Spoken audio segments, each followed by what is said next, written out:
नमस्कार, स्वागत है आप सभी का मुनाफे की मंडी में। मैं हूं विश्व मोहन और हमारी सहयोगी तृप्ति उपाध्याय भी स्टूडियो में मौजूद है। शुरुआत कर लेते हैं मुनाफे की मंडी की और सबसे पहले चर्चा करते हैं चांदी की।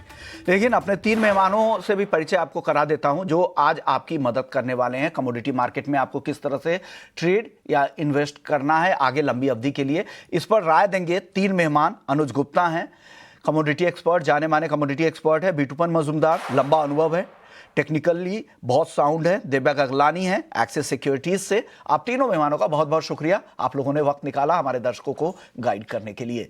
चांदी की चाल अगर आज देखें तो चांदी आज पहली बार 2,63,000 रुपए के ऊपर चांदी निकल चुकी है। लगातार नया हाई लग रहा है चांदी में। अभी भी देखिए 4% की तेजी चांदी दिखा रही है। कब तक ये तेजी जारी रहेगी, कितनी तेजी और है, क्यों ये रैली है, और ऐसे में जो ट्रेड करते हैं, इन्वेस्ट करते हैं, उनके लिए क्या राय है? अनुज जी, आपके साथ शुरुआत करेंगे। बताइए चांदी को लेकर क्या राय है सर? गुड मॉर्निंग विश्वमन जी। देखिए, चांदी में हमने आज नया हाई बनते हुए देखा। ऑलमोस्ट $84 के लेवल यहाँ पर बनते हुए देखे। लग रहा है कि जिस तरीके से जियो पॉलिटिकल कंसर्न्स आते हुए दिखाई दिए हैं और सिल्वर की जो डिमांड यहाँ पर इंक्रीज हुई है, गोल्ड की जो डिमांड इंक्रीज हुई है सेफ हेवन के तौर पे, तो उसकी वजह से लग रहा है कि जो तेजी यहाँ पर कंटिन्यू हो सकती है। डोमेस्टिक मार्केट में भी हमने करीबन 2,63,000 के नए हाइस बनते हुए देखे हैं। हमें लगता है कि अभी ये जो रैली है ये कंटिन्यू हो सकती है और जो ट्रेंड बना है यहाँ पर पॉजिटिव होता हुआ दिखाई देगा। पिछले करीबन 2 या 3 महीनों में देखेंगे तो लगातार दिवाली के बाद से एक पॉजिटिव ट्रेंड यहाँ पर बनता हुआ नजर आया है और पिछले 3 महीनों की तेजी मुझे लगता है कि अभी और आगे कंटिन्यू हो सकती है। तो ट्रेंड यहाँ पर अभी पॉजिटिव होता हुआ दिख रहा है, जिसकी वजह से लग रहा है कि भावों में आगे भी रैली कंटिन्यू हो सकती है और हमें लग रहा है कि ऊपर में 2,64,000 2,65,000 तक के लेवल और इंटरनेशनल मार्केट में करीबन 85 से लेकर $90 तक के लेवल देखने को मिल सकते हैं। चांदी के लेवल्स अनुज जी ने बता दिए, लेकिन बिटूपन जी आप किस तरह से इस रैली को वॉच कर रहे हैं? क्योंकि एक बड़ा करेक्शन आता हुआ हमने देखा, लेकिन उसके बाद फिर से चांदी $83 के पार निकलती हुई दिख रही है। क्या यहाँ पर अभी खरीदारी की सलाह होगी? देखिए, फिलहाल लास्ट वीक भी हम लोगों ने बात किया था, बुलिस के लिए बात किया था और बीच में कुछ मार्केट में ऐसे भी हालात भी और सिचुएशन लोगों ने बात भी किया था कि सिल्वर में बड़ा करेक्शन आएगा। इंडेक्स का, ब्लूमबर्ग का इंडेक्स रिबैलेंसिंग है, तो उसके कारण थोड़ा सा तनाव दिखा था, लेकिन बाजार में ओवरऑल जो बायस है वो पॉजिटिव ही है और अभी ये कंसोलिडेट करने के बाद ब्रेकआउट के पास चला गया। $84 का आसपास जो लेवल है ये क्रिटिकल लेवल है और हो सकता है ये लेवल के ऊपर सस्टेन करे और बाजार $90 से लेके $100 तक ट्रेवल करने के लिए कोशिश करें in the very short term.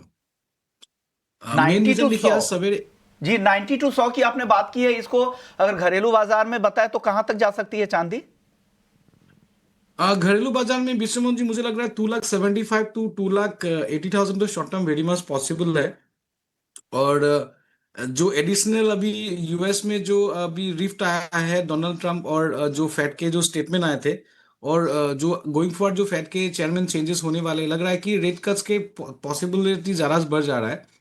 तो वो थोड़ा सा मार्केट के लिए पॉजिटिव ही दिखा रहा है गोल्ड एंड सिल्वर के लिए। तो फिलहाल मैं बुलिस के लिए ही हूँ और 60,000 के ऊपर तो होल्ड ही कर रहा है बाजार, तो 2,75,000 तो हम लोग शॉर्ट टर्म में एक्सपेक्ट कर सकते हैं।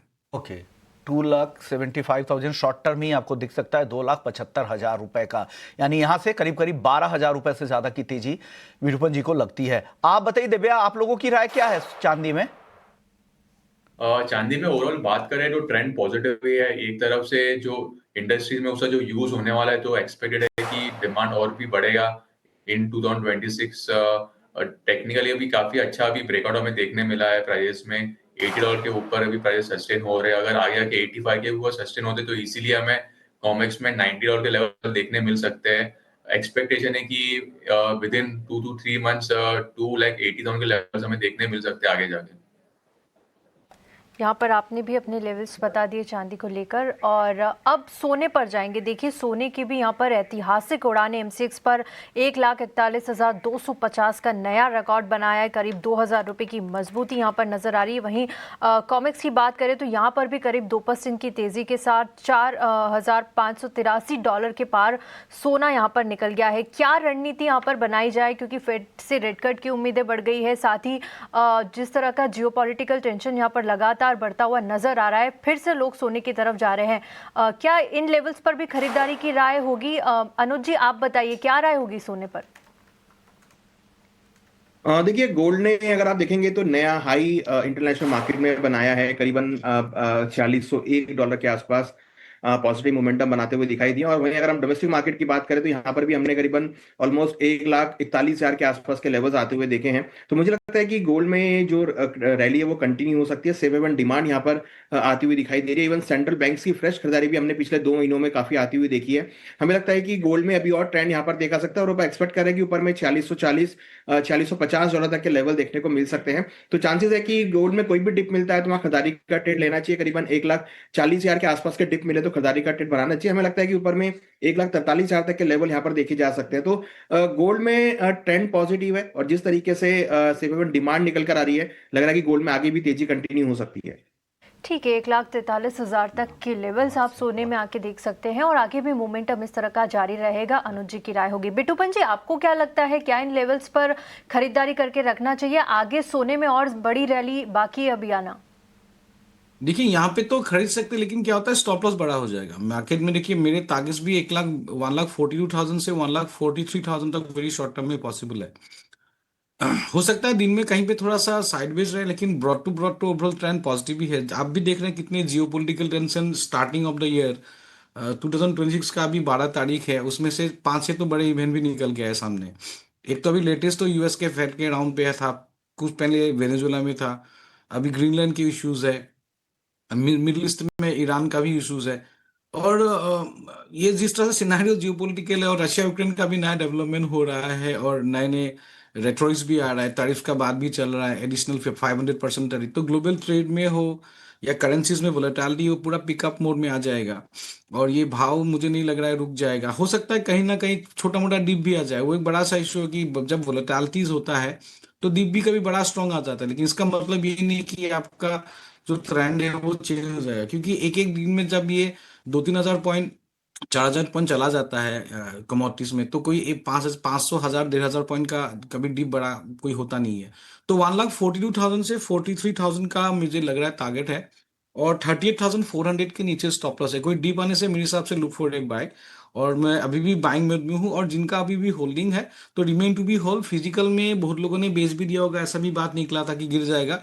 तो फिजिकल में कोई बड़ा सा शॉर्ट टर्म में या लॉन्ग टर्म में वीकनेस नहीं है, छोटा मोटा करेक्शन भी आ जाए लेकिन भाव बड़े तेजी में ही है। $5,000 का नेक्स्ट टारगेट होगा इन द कमिंग डेज, तो यहाँ पे बाय साइड में रहना चाहिए। बाय साइड में रहिए। $5,000 तक के टारगेट्स भी यहाँ पर बिट्टूपन जी को लग रहे हैं। और घरेलू बाजार की बात करें तो यहाँ पर 1,42,000 से 1,43,000 तक के टारगेट्स हो जाए हैं। एक ऐसे लगाना होगा 1,38,400 रुपये का।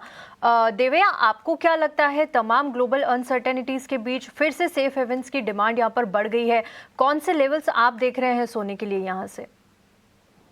गोल्ड की बात करें तो डेफिनेटली अनसर्टेनिटी ग्लोबल लेवल पे काफी ज्यादा बढ़ गई है। ईरान के भी इश्यूज हो चुके हैं। एक्सपेक्टेड है कि ट्रम्प वहां पे भी कुछ स्ट्राइक कर सकते हैं। उसने एक वार्निंग तो दे दिया कि प्रोटेस्टर्स जो है काफी ज्यादा वहां पे मतलब वहां पे उनको शूट किया गया है। तो एक्सपेक्टेड है कि वहां पे ट्रम्प ने कोई बड़ा एक्शन लिया तो गोल्ड के अंदर हमें वापस से अच्छी तेजी देखने मिल सकती है। Last week non farm payroll data था, वो भी वीक आया था, तो एक्सपेक्टेड है कि फेड का जो रेट कट की जो प्रोबेबिलिटी है वो भी ये साल के लिए काफी ज्यादा बढ़ गई है। तो मेरे हिसाब से जो भी फंडामेंटल्स है गोल्ड के लिए स्ट्रॉन्ग है। अगर कोई भी करेक्शन अगर आता है इंट्राडे में अराउंड 1,39,800, तो वहां पे हम बाय करके चल सकते हैं। स्टॉप लॉस हम 1,39,300 का रखें, और टारगेट जो ऊपर में 1,40,500 का मेंटेन करें। लॉन्ग टर्म में एक्सपेक्टेड है कि हमें 1,45,000 टू 1,50,000 के भी लेवल्स देखने मिल सकते हैं with in 3 to 4 months। Okay, तो ये रहा है गोल्ड को लेकर हमारे तीनों एक्सपर्ट्स की तरफ से आ गई है। कॉपर की चाल देखते हैं। कॉपर भी 1,300 रुपए के पार निकल गया। यहाँ पर भी एक जबरदस्त रफ्तार दिख रही है, और सारे ही मेटल्स में ये लगातार तेजी चल रही है। जो पिछले साल की तेजी थी, नए साल में भी कंटिन्यू होती दिख रही है। अनुज जी, कॉपर या कोई और मेटल, कहाँ ज्यादा यहाँ से तेजी दिख रही है आपको?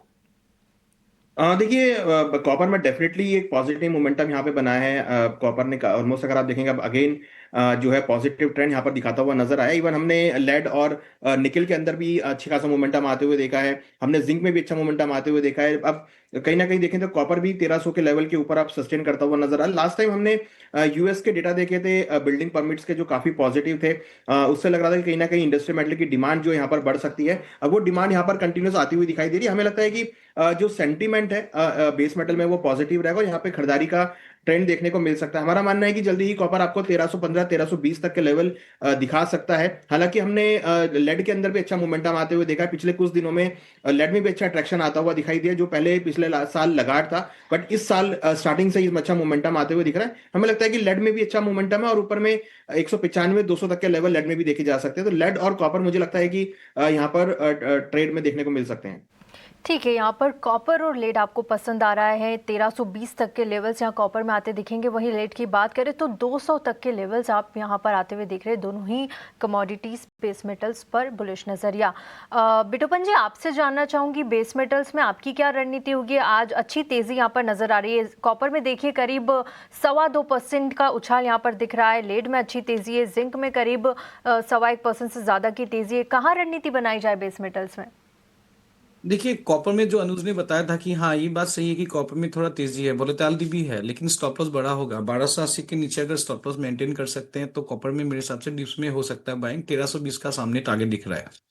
और मैं यही मान के चल रहा हूँ कि जब तक डोनाल्ड ट्रंप को नोबेल पीस प्राइज नहीं मिलता है तब तक दुनिया में जियोपॉलिटिकल टेंशन रहेगा। और जो जिस तरह से सिल्वर के पुश है वो कमोडिटी प्राइसेस में भी एडिशनली बाकी इंडस्ट्रियल मेटल को भी हेल्प कर रहा है रैली के लिए। हालांकि जिंक में मुझे लग रहा है कि 314 315 के आसपास थोड़ा सा एक बाधा है, रेजिस्टेंस है, उसको तोड़ना बड़ा मुश्किल है, थोड़ा रेंजिंग है। तो मैं थोड़ा सा कॉन्ट्रा जाऊंगा। वो जनरली नहीं जाना चाहिए, लेकिन एग्रेसिव जो ट्रेडर है थोड़ा कॉन्ट्रा जा सकते हैं। 314 15 में मुझे लग रहा है थोड़ा सा पे उसको क्रॉस करना मुश्किल है। जिंक में 317 के ऊपर स्टॉप लॉस लाके थोड़ा नीचे का टारगेट दे सकते हैं। 310 से लेके 305 तक देख सकते हैं। तो जिंक में थोड़ा कॉन्ट्रा जा सकते हैं, वोलेटिलिटी है, लेकिन बहुत ज्यादा बड़ा स्टॉप लॉस नहीं बनता है। कॉपर में बड़ा स्टॉप लॉस के साथ ही बाय करना पड़ेगा नीचे आने के लिए। 1320 का कॉपर का टारगेट मुझे सामने दिख रहा है अभी फिलहाल के लिए।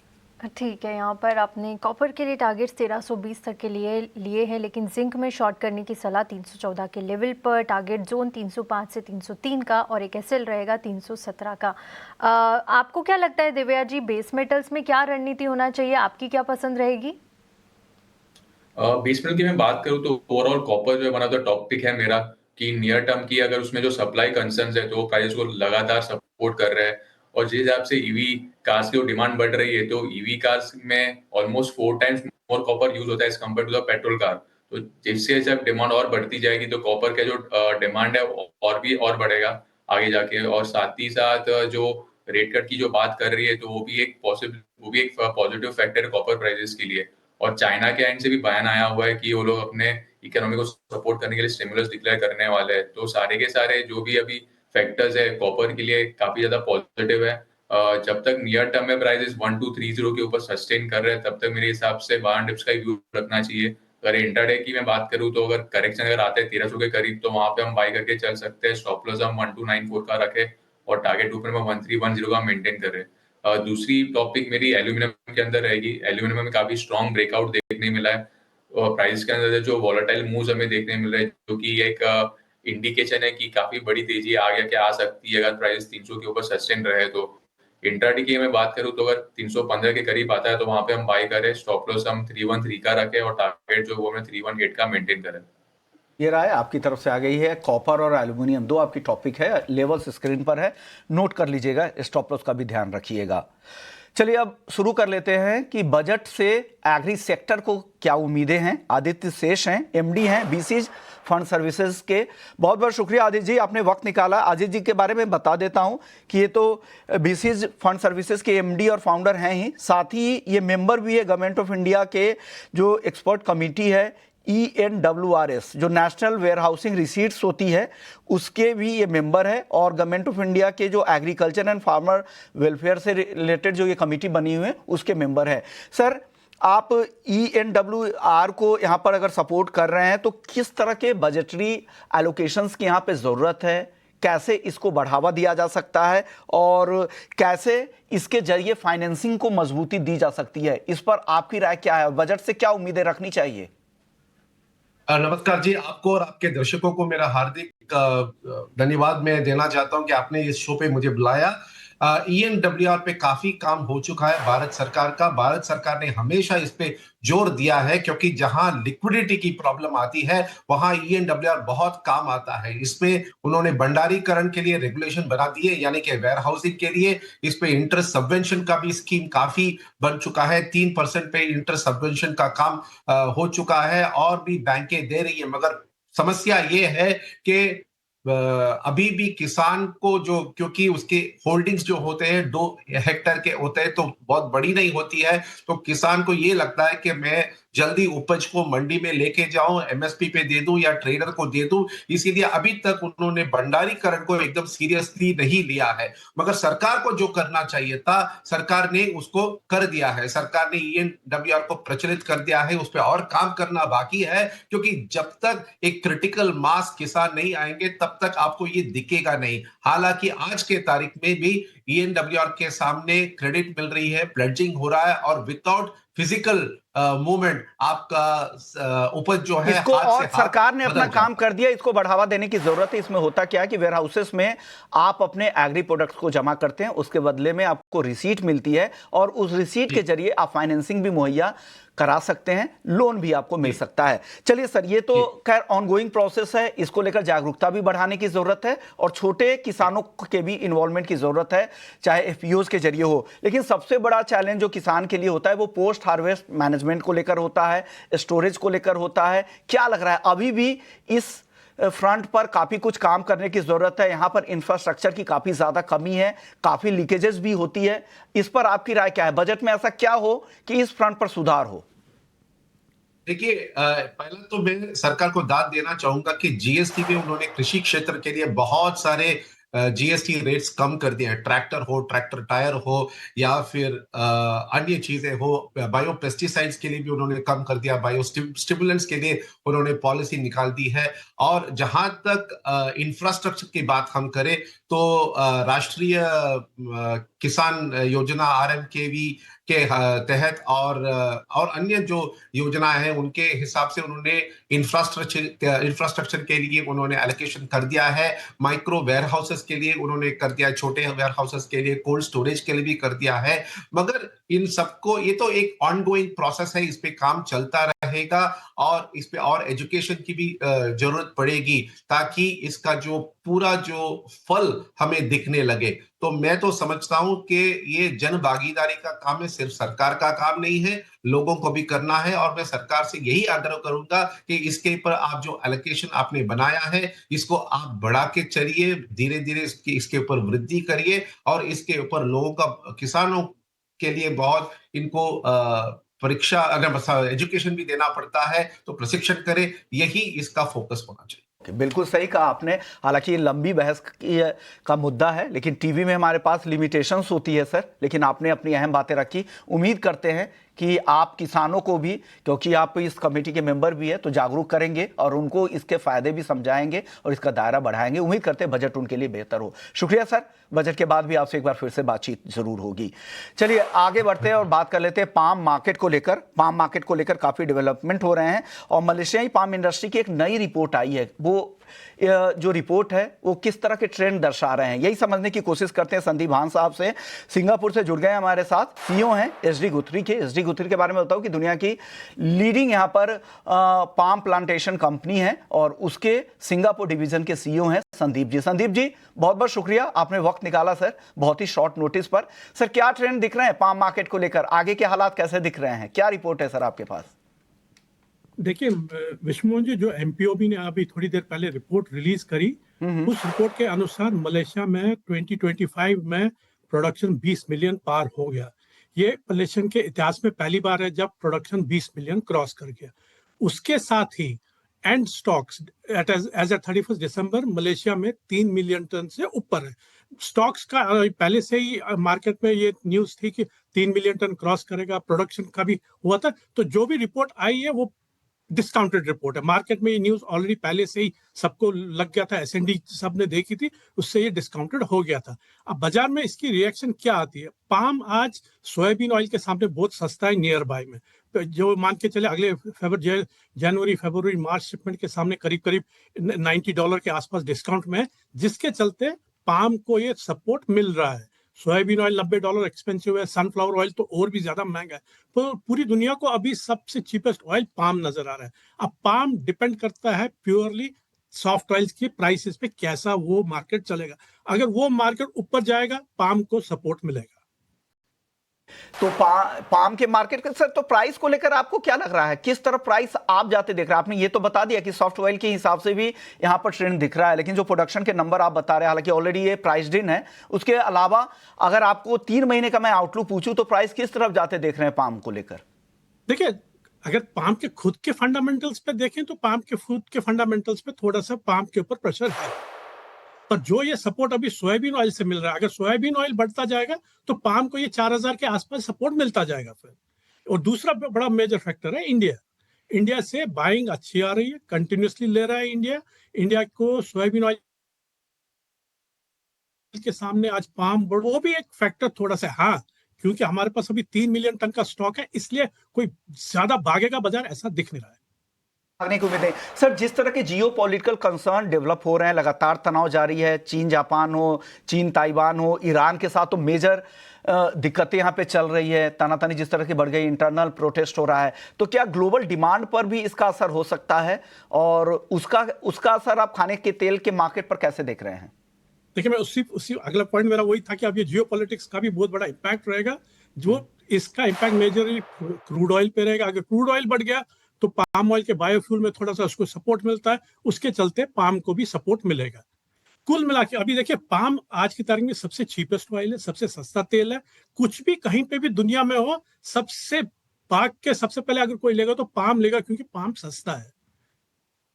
हमारा इसलिए मार्केट तो आप पाम इस लेवल पे, जिस लेवल पे अभी घूम रहा है, इस लेवल पे इसको सपोर्ट मिल रहा है, क्योंकि ये बहुत चीप ऑयल है। ओके, बिल्कुल यहाँ पे सपोर्टिव लेवल है। और भारत जैसे मार्केट में जो प्राइस सेंसिटिव मार्केट है, यहाँ से भी डिमांड अच्छी बढ़ रही है, तो कहीं से भी अगर किसी को खरीदना है तो सबसे सस्ता विकल्प उनके पास पाम का ही है। शुक्रिया संदीप जी, आपने वक्त निकाला और हमारे दर्शकों को गाइड किया कि इस मार्केट में क्या कुछ डेवलपमेंट नए हो रहे हैं, और नए डेटा जो हम लगातार स्क्रीन पर दिखा भी रहे थे, जो आज आपने ही शेयर किए। कुछ ही देर पहले ये डेटा जारी हुए हैं और वो डेटा हमने आपसे शेयर की। चलिए आगे बढ़ते हैं और वापस से नॉन एग्री मार्केट का रुख कर लेते हैं।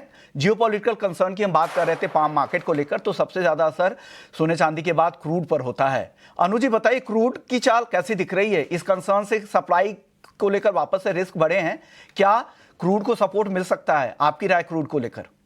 देखिए, क्रूड में अगर आप देखेंगे तो ब्रेंट अब $63 के आसपास वापस आ गया है और WTI भी ऑलमोस्ट $60 के आसपास में है। डोमेस्टिक मार्केट में एमसीएक्स में भी भाव 5300 के ऊपर सस्टेन करते हुए दिख रहे हैं। हमें लगता है कि अभी जो वॉर सिचुएशन चल रही है उसकी वजह से कच्चे तेल के भावों को सपोर्ट मिल सकता है। हालांकि इन्वेंट्रीज यहाँ पर कुछ कम हुई है। लास्ट जो इन्वेंट्री आई थी वहां भी हमने अच्छा खासा ड्रॉडाउन होते हुए देखा था। प्लस जियोपॉलिटिकल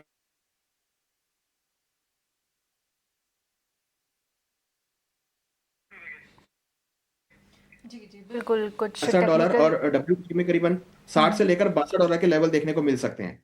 जी बिल्कुल, ये तो हो गई आपकी कच्चे तेल पर राय, लेकिन बिटूपन जी आप भी एक छोटा जवाब दीजिए। कच्चे तेल में आप कौन से लेवल्स अब तमाम अनसर्टेनिटीज के बीच आते हुए देख रहे हैं? देखिए, जो फियर है, फियर के सामने मुझे लग रहा है 5400 से 5440 तक बाजार के भाव पॉसिबल है, और थोड़ा डिप्स में ही बाइंग बनेगा। लेकिन अभी मॉडरेट बाइंग है, एग्रेसिव बाइंग नहीं है, लेकिन 5400 से 440 तक अभी बाजार पॉसिबल है इन वेरी शॉर्ट टर्म। 5400 से 440 तक के यहाँ पर भाव एक्सपेक्टेड है कच्चे तेल के लिए। दिव्या, आपको क्या लगता है, कौन से लेवल्स आप बताएंगे कच्चे तेल में?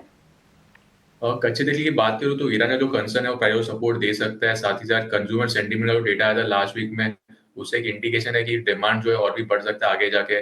टेक्निकली मैं बात करूँ तो वीकली चार्ट पे क्रूड ऑयल के अंदर हमें 9 डेज के ऊपर का क्लोजिंग देखने मिला आफ्टर मोर देन 1 मंथ, तो एक पॉजिटिव साइन है प्राइसेस के लिए। तो मेरे हिसाब से हम लोग बाय एंड डिप्स का व्यू रह सकते हैं इंट्राडे में। 5300 का जो कॉल ऑप्शन है वो मैं अपडेट करना चाहूंगा। 5300 का कॉल ऑप्शन है, 100 के करीब बाय करें, स्टॉप लॉस हम 170 का रखे और टारगेट जो है वो मैं 140 का मेंटेन करें। बिल्कुल, यहाँ पर आप 5100 के लेवल पर खरीदारी सुझा रहे, 140 तक के टारगेट्स यहाँ देख रहे हैं, एसएल लगा रहे आप 70 रुपये का। दिव्या, एक एनजी पर भी फटाफट से राय दे दीजिए, क्योंकि अच्छी तेज़ी, करीब 2% के आसपास की तेज़ी इंटरनेशनल मार्केट में हम देख रहे हैं नेचुरल गैस के लिए। क्या रणनीति बनाई जाए यहाँ पर इस वक्त? एनजी की मैं बात करूं तो जो वेदर फोरकास्ट है वो चेंज हुआ है towards a warm for the third week of January, तो उसके वजह से जो हीटिंग डिमांड है उसकी घटने की एक्सपेक्टेशन है। उसके वजह से हमें ओवरऑल एक सेलिंग देखने मिला था लास्ट वीक में, तो मेरा व्यू जो है उसमें सेल ऑन राइज का ही रहेगा। जो पुट ऑप्शन है वो 17 के करीब आता है, तो वहां पे हम बाय करके चल सकते हैं। स्टॉप लॉस हम 14 रुपीज का रखे और टारगेट ऊपर में 22 का मेंटेन करें। 100 के स्ट्राइक की पुट खरीदे, 17 पे 22 का टारगेट है। कॉल आपके स्क्रीन पर यहां पर फ्लैश हो रहा है, उसे नोट कर लीजिएगा। अनुज जी, आखिरी सवाल, छोटा जवाब दीजिएगा। जीरा, हल्दी, धनिया को लेकर क्या लग रहा है? तीनों अच्छी तेजी दिखा रहे हैं आज। देखिए, तीनों ही कमोडिटी में आज एक अच्छी खासी रिकवरी देखने को मिली है। पिछले हफ्ते हमने एक गिरावट देखी थी, मगर कहीं ना कहीं जिस तरीके से डिमांड यहाँ पर इंक्रीज हुई है, हमें लगता है कि जीरा, हल्दी और धनिया में तीनों में तेजी देखी जा सकती है। मोमेंटम पॉजिटिव, और हमें लगता है कि यहाँ पर जो ट्रेंड बना था पिछले हफ्ते, पिछले महीने दिसंबर 2025 में, वो यहाँ पर कंटिन्यू हो सकता है और तीनों के अंदर ही आगे भी तेजी देखने को मिल सकती है। ठीक है, तीनों के अंदर आगे भी तेजी देखने को मिल सकती है। इसी के साथ मुनाफे की मंडी को यहीं समाप्त करेंगे। देवया जी, बिट्टूपन जी और अनुज सर, आप तीनों का बहुत बहुत शुक्रिया हमारे साथ जुड़ने के लिए और हमारे दर्शकों का मार्गदर्शन करने के लिए। शुक्रिया। इसी के साथ मुझे और विश्वमोहन को दीजिए इजाजत, लेकिन कहीं मत जाइए, अगला शो आपके लिए लेकर आएंगे FNO जंक्शन।